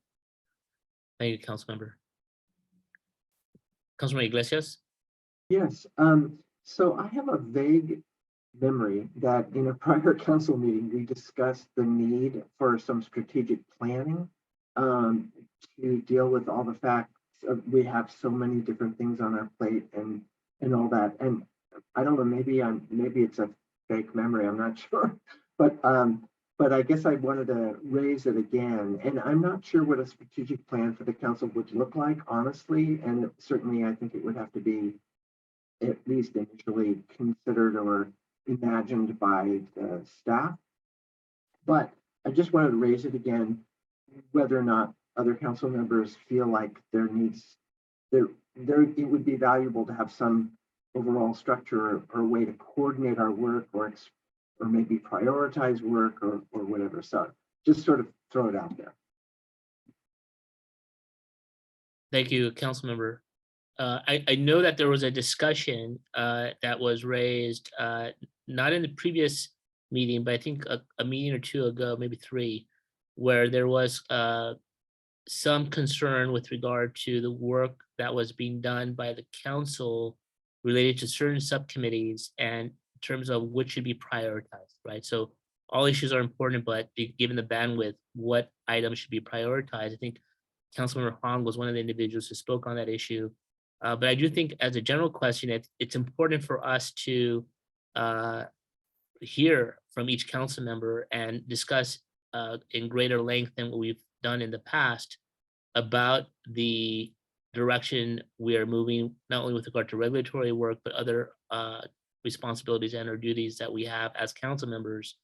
And it's unclear to me whether that is something that should be a standalone or carve out some time, Director Kish, or we have more opportunity to have a real robust discussion and maybe add that to another meeting, but there's a sizable amount of time given for us to have a more lengthy conversation about, where we are as a council, where we would like to go as council members moving forward, obviously aligned with what the department is thinking, as well as what other commissions are doing, like we mentioned today, the Commission on State of Hate. But I do think that it would be helpful and it would be important for us to do that. The question really is the format, given how we meet and the restrictions we have, right? And whether we are ready, willing, and able to have frank discussions in this format. Anybody have comments on that? Feedback? And I want to recognize that the council is still nascent in the sense that it is less than 10 years. Is that correct? And so, the definition of that we promulgate regulations that implement California civil rights laws, but it also conducts inquiries and holds hearings on civil rights issues confronting the state. And I can speak honestly for myself, the latter part of that mandate was much more interesting to me in terms of what I thought I could bring. I also think, because of the regulatory process being 5 years as it is, I think that we should balance that because there is a lot of staff work. When they staff these 11 committees, it is extraordinarily, I think, burdensome on staff, weighing in terms of, the other responsibilities that they have. So, I think we need to be realistic. I also know that that is something that's really important in terms of promulgating regulations, but how we can balance and prioritize what we think we should be putting the resources, i.e. staff resources on versus other things that I think that we may be able to help. And I think the Commission on Hate is a great example of that, right? Like what you guys started and what it now is just an amazing success story in terms of what could be the impact and what other resources may develop because of that. So I would fully support that, but I know that it's coming from my self-interest, not having the regulatory expertise that many of my esteemed colleagues have. But what was my main interest in becoming a council member? So I will pause there. Okay, so Councilmember Brodsky and Director Kish, or Director Kish, if you want to respond to that. Okay, Councilmember Brodsky. You're on. Zoom is great for pointing, right? but you might not be sitting next in the same place where I'm pointing to you. I was just going to say that the regulatory function actually has been part of the council, and prior to that, the commissions for years and years. And in the old days, we used to, the council members we did more of the work ourselves in terms of, for example, drafting the ISORs and the initial statement of reasons and things of that sort. So there is that change, but I do agree that we need to prioritize. But I also wonder if some of these, not all regulatory packages need to take 5 years, so that there are, and maybe none of them should take 5 years, but if they do, they do. But we also need to be looking, I think, at some of these packages that would be really helpful to the public to have fixed and updated, because the laws do change. And those shouldn't take as much staff time or our time as some of the larger packages, but it doesn't mean that they shouldn't be prioritized. I don't, at least as I see it. Some of those I think are even more important or as important in filling in the gaps. So that's what I would suggest we also pay attention to. Thank you. Director Kish? This is up to the council members, obviously, but we could vote in this section of the agenda to form a subcommittee on, I don't know if the right phrase would be strategic planning, but on planning and prioritization. I would welcome the chance to work with a subcommittee on this topic, just even theoretically, because one of the realities of this structure is that it is unlike anything else, right? So government agencies with regulatory authority frequently have regulatory agendas that are developed internally. I think that the parts of the jurisdiction of the council that Councilmember Hong pointed to in terms of inquiries and hearings actually lends itself better to a public strategic planning process that could be conducted by the entire council together, perhaps with the support and input of a subcommittee devoted to coming up with those recommendations and putting them before the body. Thank you, Director Kish. Any responses to the recommendation provided by Director Kish? Formation of a subcommittee?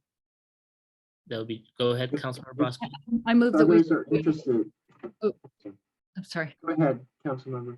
I was just going to say, I was just going to suggest that we move to establish such a subcommittee. Yeah, I think also, oh, I'm sorry. No, I was just going to introduce you. Councilmember Iglesias, go ahead.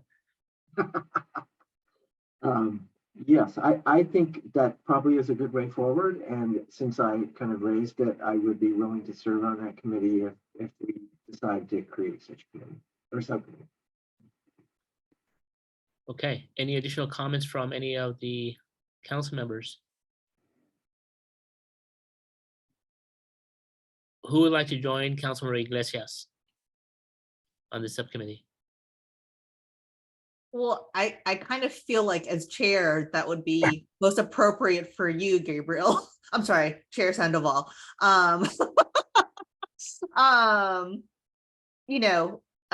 Because you have a 3-year term, and I feel like that strategic vision should be coming with the director. And I feel like you really balance the regulatory expertise along with the community engagement. And so if I can volunteer you, but that would be my recommendation. I think I would be happy to join, I'm sure, Councilmember Brodsky, but I feel like it would be most appropriate for you. Great. So let's have a motion regarding this particular strategic planning. So moved. I'd like to second it. Okay, roll call, please. Councilmember Brodsky. Aye. Councilmember Hong. Aye. Councilmember Iglesias. Aye. Councilmember Alude. Aye. Chair Sandoval. Aye. Councilmember Scher. Aye. Councilmember Walensky. Aye. Great. We now have our last agenda item, or second to last, I should say, which is a further public comment. We do have a couple of public comments. One came through email and, sorry, Yeah, sorry about that. Did we have public comment with regard to the last item? I don't We believe. did not. We did not. I know we kind of take it out of order, but is there any public comment on that item? No. No public comment. Okay, so let's move over to the further public comment. So there is one comment by email that the member of the public asked that I read it and share it with the council. So I will do that now. The member of the public, his name is Kelvin On, and he writes as follows: I appeal Civil Rights Council members can judge my case to look into new or enhancing regulation to protect employees' rights for complaint. I went to the Civil Rights Council meeting on August 10th, 2022 at Oakland to deliver a letter to all council members regarding that I don't receive my DMV retirement health benefit due to DMV payroll fraud. I haven't heard back from Civil Rights Department.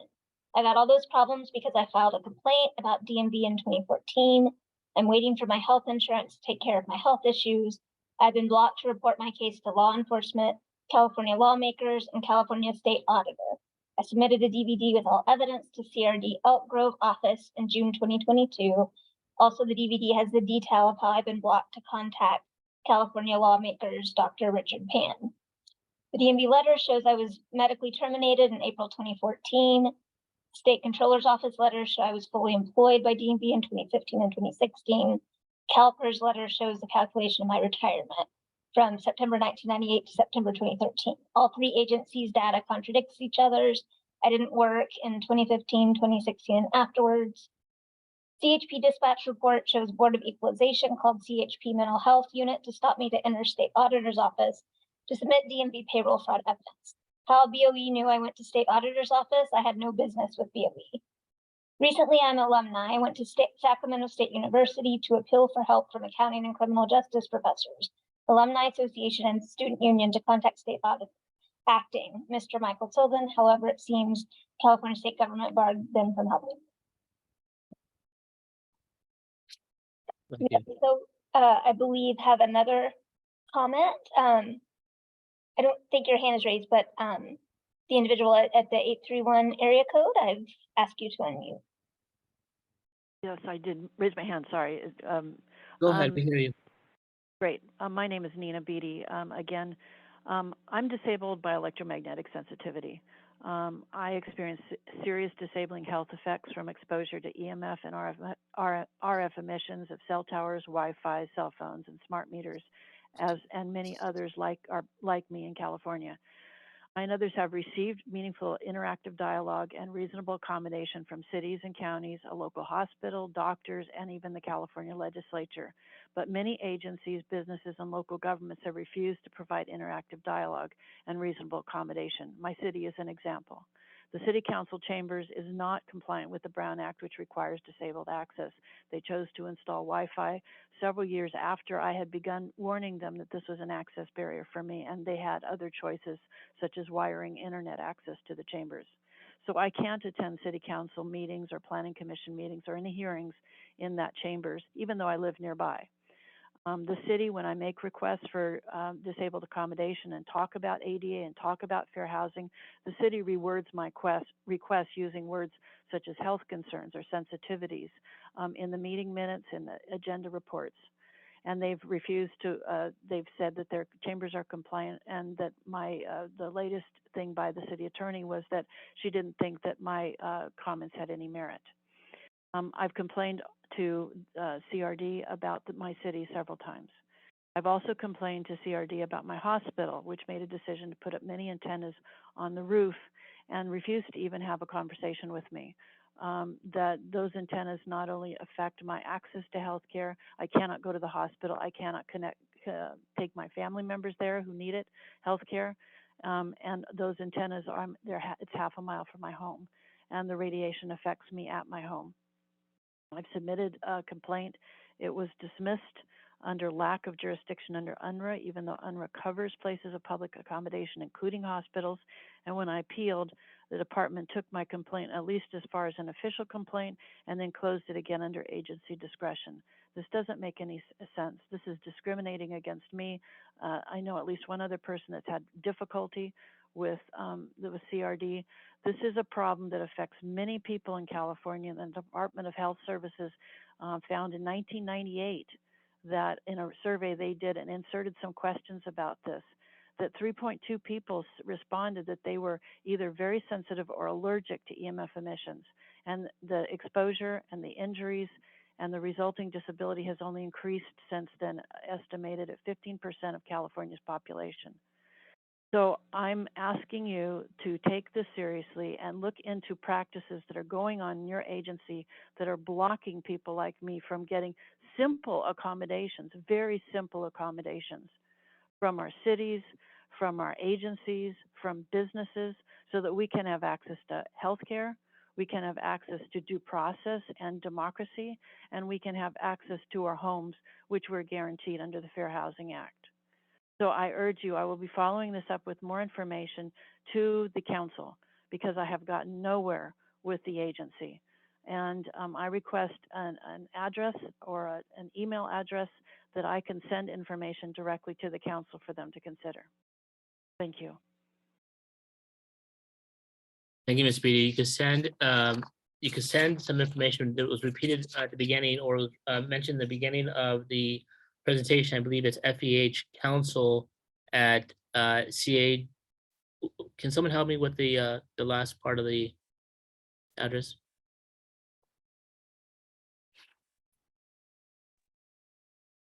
FEH Council at